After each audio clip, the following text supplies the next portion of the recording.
pressed it.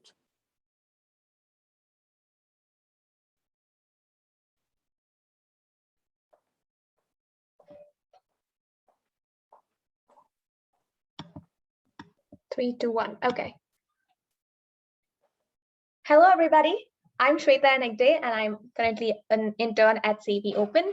And today we are here to talk about how Wikidata has been constantly supporting our open science project on plant chemistry. So before we get started, let me go ahead and give you the outline for the whole presentation. I will first spend a few minutes talking about why we are mining the plant chemistry literature. And two, I will give an overview of the workflow. And three, introduce you to the CARIA interns who are then going to demo all of our tools and share their experience and challenges. With that, let's get started. So why are we mining plant chemical literature, right? So simply put, plants are better chemists than we are, and we use chemicals for literally everything, and that includes communication, defense, attracting pollinators, and so on. And we are specifically interested in a class of compounds called terpenes, which are special because they start from a similar starter molecule called isoprene. And based on what enzyme acts on the starter molecule, the final product is going to be different. And that's how we have a wide array of more than 20,000 different kinds of terpenes. So if you are someone who loves tea, then it's full of terpenes, and then there are a lot of crops which also have terpenes and so on. So we are specifically interested in these crops, that's corn, tomato, camellia, mint, lemon, grapes, and so on. And we are asking questions like, okay, so what are the enzymes that are involved in the terpene synthesis, and what are its genes, and so on. So given the large amount of scientific information that's out there in the literature, thanks to the recent advancement in bioinformatics and gene sequencing and so on, there's a lot of untapped potential in the scientific literature that we as scientists can make use of and make inferences, right? So, but even before we go ahead, let's just zoom out a little bit and think about how big the scientific literature is. So if you were to give you a little bit of context, if you were to hypothetically print out a year's worth of scientific publication and stack them up, the height that it would reach would probably be greater than that of Mount Everest. And that's how huge the scientific literature is. But sadly, you can't make use of all of the literature that's out there unless you pay. So to answer some of the questions that we have, the research questions that we have, we turn to the 30% of open access papers that's out there. So now that we are going to look into the scientific literature for terpene synthesis, how do we actually go about doing it? Well, if I were to manually do this, I would have to first find and download these papers, which is, we have thousands of papers that we've got to download. And then we've somehow got to read the papers and annotate and make notes, right? And then somehow, based on my readings, I've then got to comprehend, interpret, and infer such huge amount of data. So how would I do that, right? So that's where CEV Open Tools can help us. So we've developed tools which automatically download papers from open repositories like Europe PMC. That's the task of PyGet papers. Then we have a toolkit, which we call AMY, which creates what we call dictionaries, which are basically a set of terms on a specific topic from open data structures like Wikidata, and uses these dictionaries to comprehend, interpret, and infer what's out there in the scientific literature. So as I say, dictionaries are our mining tools, and we have created so many dictionaries in the past with OpenVirus and with CEV Open, and we continue to create these dictionaries as we go ahead. So we have country, disease, drugs, funders, viruses, and so on. And most importantly, these are multilingual, thanks to the fact that Wikidata also catalogs information in not just one language. So with that, I would like to introduce you to the basic workflow that we will get back to throughout the presentation. So we first create dictionaries, then second, automatically download the literature, and third, search the literature using the dictionaries and link back to Wikimedia. So with that, I would like to hand it over to Karya Interns. So a little bit about Karya program, which is hosted by DST Rajasthan. So this program basically lets young research students to connect to real research projects, and that's how we've onboarded these interns into CV Open. So with that, I would first like to hand it over to Prachi, who is going to talk about how we create these dictionaries from Wikidata Sparkle. So over to you, Prachi. Thanks, Shweta. Hello, everyone. I am Prachi Singh from Kota, Rajasthan, India. So I am representing about the creation of dictionaries from Wikidata Sparkle. Here's about me. I am a bachelor student in GTB Girls College, Kota, Rajasthan in India. I got this opportunity to join CV Open from DST Karya, Rajasthan.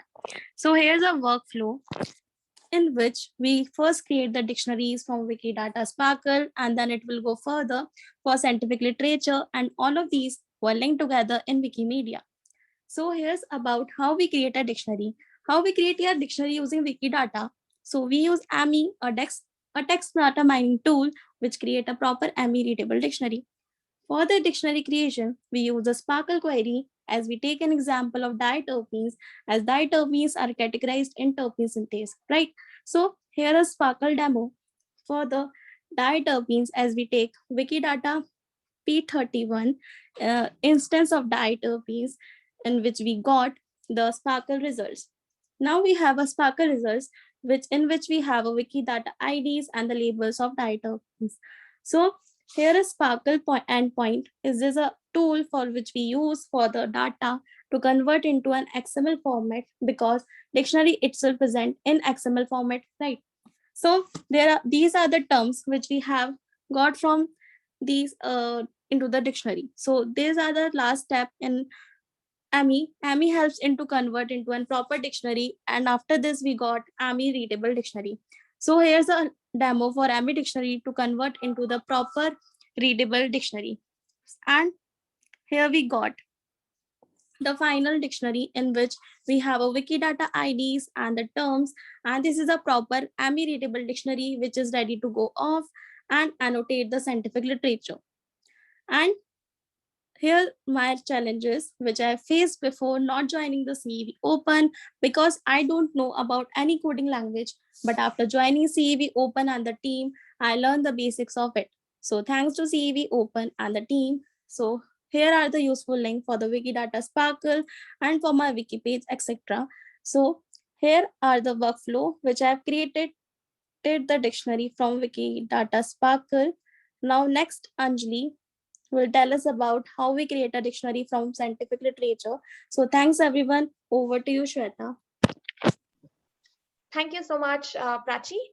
So we now have Anjali, who is going to demonstrate a second method of creating dictionaries, wherein she takes the scientific literature, the words from the scientific literature, and creates a dictionary and enhances it with Wikidata. So over to you, Anjali. Thank you, Shweta. Thank you, Prachi. Now, hello everyone. Now I am going to have a take on creating dictionaries from scoping the scientific literature. So here is my bio. I am Anjali Shekhawat, a master's student at Jain-Narayan Vyas University of Jodhpur, Rajasthan. I got this opportunity to work with CV Open through Karya program of DST Rajasthan, and CEV Open taught us about Wikidata and other open source tools.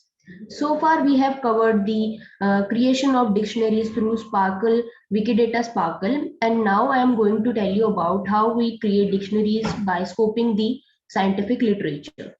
So, what are the dictionary can be the question. So dictionaries are set of terms of our interest which contain the names of chemical compounds, plants, country diseases names, and so on. They are used to annotate the scientific literature. I have particularly created the dictionary on the TPS gene of mentha crop. So far we have So we have created dictionaries by, first of all, we have created a mini corpus for that, so that we can scope this literature and find the gene terms manually. And next I have created a Excel file for that, and then I have downloaded the ME to create this dictionary by running a command. So this is the command to convert my dictionary. This is the demo. Can you see this, how fast it is to create the dictionary by running this command? So here you can see a portion of my dictionary where there are the gene terms and along with their Wikidata IDs. Now this dictionary is ready to go off to annotate the scientific literature. So now, here is my learning experience with CV Open. CV Open has taught us about teamwork in real sense. We have communally solved each other's problem, and this made the learning of the tools fun. Thank you so much. Now, so this is the workflow that we have covered. Now, next, Anam will tell us about her part. So over to you, Shweta. Thank you so much, Anjali. So we heard Anjali talk about mini corpus, from which she got her list of terms from. So, but what exactly are this? What exactly is mini corpus, right? So we have Anam, who is now going to talk about what a mini corpus is and how we download the papers and so on. So over to you, Anam. Thank you, Shweta, Prachi, and Anjali. Hello, everyone. I'm presenting how we create mini corpus that will answer how we find and automatically download papers using open tools. Firstly, I'd like you to tell you about me. I'm from Kota, Rajasthan, India, pursuing my master's in plant science from JDB Government Girls College, Kota. I joined this wonderful team of CV Open 2 months ago. Basically, I worked upon making dictionaries for two crops, that is tea and tomato, containing enzymes and terpene synthase. As we have already got to know about creating dictionaries using a Sparkle query, now we will cover automatically download literature, which is after dictionary creation, then linked to Wikimedia. Corpus is simply our literature, which is available as open access papers free to use on EuroPMC, automatically downloaded by Pygit Papers, which is a text mining tool developed by Ayush Garg. It uses command line interface, which takes only few minutes to download 100 of papers. Now you can see the demo. As you can see, I ran the command to download 80 papers about terpene synthase and mentha, which is going to get downloaded in our local machine in the form of XML and PDF.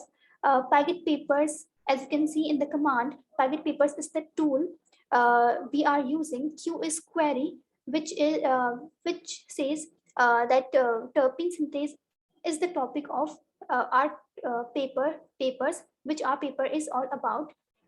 K and 80 is the number of papers. TPS Mentha is the folder in which these papers are going to be get saved, and we can look into TPS underscore Mentha folder for the papers which are going to get downloaded. Now you are looking at the folders. Mini corpus is present in OIL 186, which has number of folders which contains PMC IDs.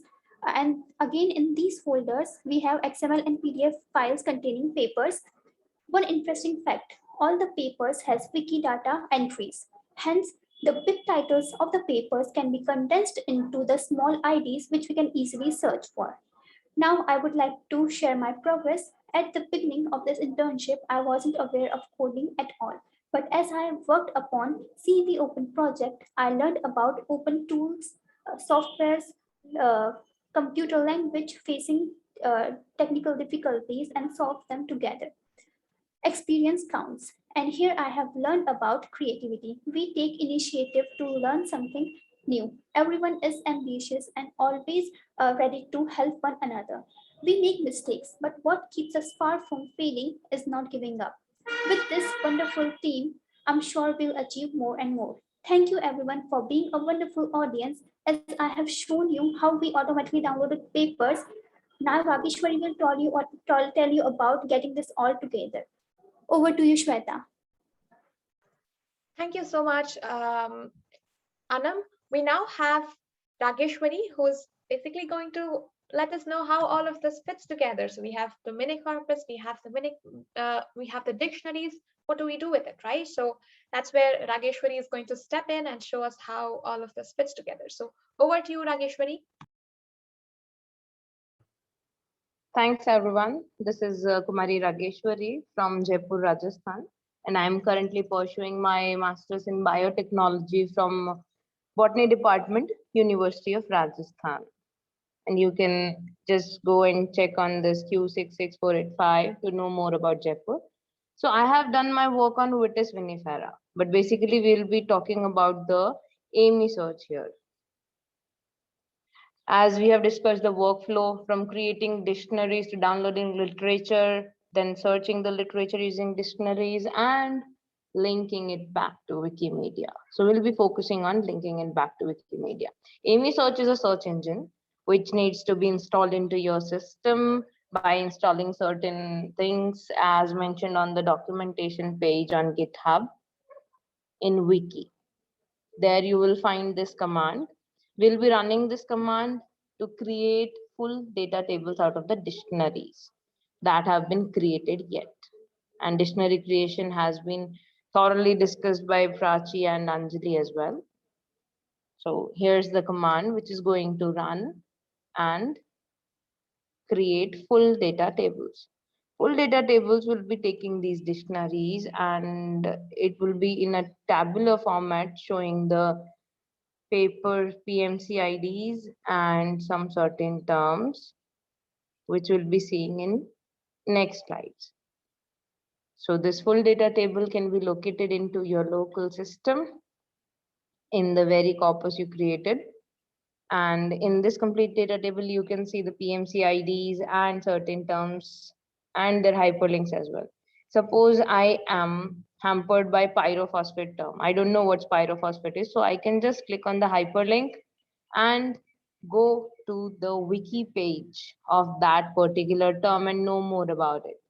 And this would be a great fun to do, that you won't be hampered by any of new terms within your work. So you can just click on the hyperlink of that particular term and it will link back to Wikipedia and tell you about that particular term, like here we can see of pyrophosphate.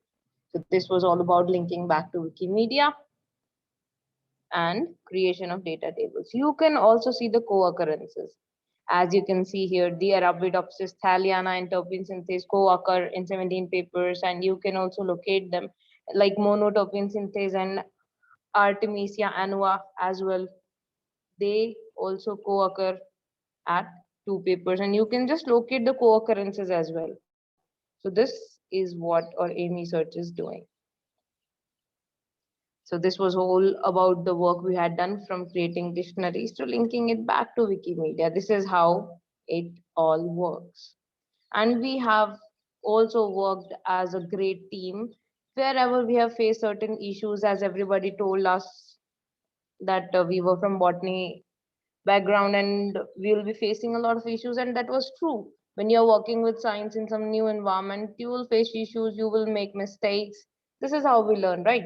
So we worked as a team, we reported issues on the GitHub page, and as well as documented the whole procedure. As you can see in the last slide, here we have showed the issues that we faced, and we have also sorted it by communal problem solving, or whoever knew in the team about that particular issue sorting. It was all sorted and the work was wonderful with the whole team. Thank you everybody for listening. Here are some important links like that of my wiki page. If you want to know more about the documentation procedure and AMY installation, you can just click on the link and go there, and we have full data table link and AMY installation procedure documentation as well. So hope these would be useful. Thank you for being a good audience. Over to you, Shweta. Thank you so much, Rageshwari. Thanks to all the interns for nicely demonstrating all of our tools and also sharing their experiences and challenges. So just to reiterate, we do all of our work in the open, and as all of the team members have also spoken about this, we update each and every step of our work as we go in real time on GitHub wiki pages, as well as in the repository. And we also solve problems communally, and whenever things crop up, we just get together, meet up, and solve our issues. So we follow what's called the open notebook philosophy, where all of the work is put into the open as and when it's done. So, and also to reiterate the workflow again, so both Prachi and Anjali have spoken about how we create dictionaries from Wikidata and Sparkle, and Anam has shown us how we automatically download the literature, and Rageshwari has shown us how everything fits together and how we use these dictionaries to search the literature, and how we get the dashboard and how it links back to Wikimedia and so on.